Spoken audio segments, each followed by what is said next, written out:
Hello guys, welcome back to my channel. Chapter 8 है ये। अशोक एक अनोखा सम्राट जिसने युद्ध का त्याग किया। तो इसमें है कि मौर्य वंश के संस्थापक कौन थे। तो चंद्रगुप्त मौर्य, इनकी सहायता कौटिल्य चाणक्य ने की थी। कौटिल्य की पुस्तक है अर्थशास्त्र। चंद्रगुप्त मौर्य ने जैन धर्म को स्वीकारा और संथारा करके अपनी जान दे दी। संथारा का मतलब होता है जैन धर्म की एक प्रथा है। संथारा जो है वो जैन धर्म की एक प्रथा है। अगले राजा बिंदुसार हुए, जो कम जानकारी है इनकी। जो बिंदुसार हैं इनकी कम जानकारी है। ये आजीवक धर्म को मानते थे। चंद्रगुप्त मौर्य के समकालीन थे सेल्यूकस निकेटर। इन्होंने मेगास्थनीज को भेजा, जो चंद्रगुप्त मौर्य के दरबार में आए, पाटलिपुत्र और मगध के बारे में कहे। ये राजदूत थे सेल्यूकस निकेटर के। जो मेगास्थनीज थे ये राजदूत थे सेल्यूकस निकेटर के। फिर इसके बाद पाटलिपुत्र के बारे में है।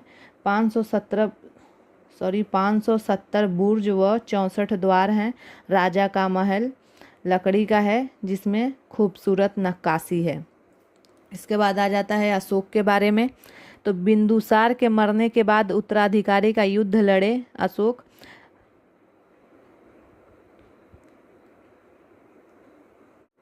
भाइयों की हत्या की थी, फिर वो शासक बने, फिर बड़ा साम्राज्य बनाया और सम्राट बने। साम्राज्य में तक्षशिला, उज्जैन तथा पाटलिपुत्र जैसे नगर थे। साम्राज्य राज्य से अधिक विस्तृत तथा बड़े होते थे। साम्राज्य राजाओं से अधिक शक्तिशाली होते हैं। साम्राज्य का प्रशासन अधिक संसाधनों की आवश्यकता होती है। पाटलिपुत्र व आसपास का क्षेत्र प्रत्यक्ष नियंत्रण में होता था। उसके बाद आगे का मैं बता रही हूँ। बोल इसलिए देती हूँ कि आप लोग को अगर ऐसे समझ नहीं आए लिखने में, देख देख के तो मैं बोल रही हूँ, तो आप लोग उसी से लिख लेंगे। आप लोग को नोट्स बनाना होगा तो। इसके आगे है, जबकि अन्य स्थान तक्षशिला व उज्जैन प्रांतीय राजधानी से संचालित होते थे। यहाँ पर राजकुमार गवर्नर बनते थे। उत्तर पश्चिम कंबल के लिए, दक्षिण भारत सोने व मूल्यवान पत्थरों के लिए फेमस था। जंगल क्षेत्र स्वायत्त होते थे, वहाँ से भेंट मिलता था।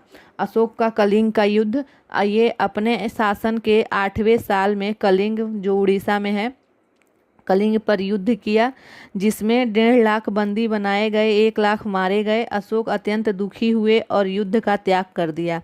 उन्होंने कहा अब वो दिग्विजय के बजाय धम्म विजय करेंगे, और उन्होंने बौद्ध धर्म को स्वीकारा।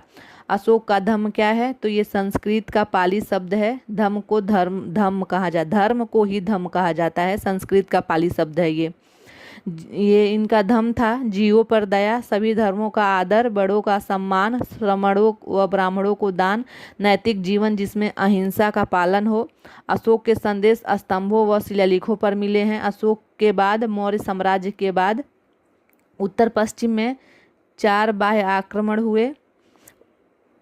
जो ये था हिंद, यवन, इंडो ग्रीक, शक, सिथियन, पहलव, पार्सियन और कुषाण।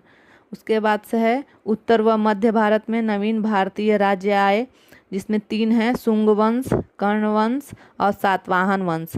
दक्षिण भारत को संगम युग कहा गया, जिसमें 3 आए, चोल, चेर, पांड्य। ये यहीं ख़त्म होता है वीडियो। बाकी मिलते हैं अगले चैप्टर के साथ। आप लोग को अगर इससे ज़्यादा डिटेल नोट्स चाहिए तो कमेंट करिए, चैनल को लाइक शेयर सब्सक्राइब करिए।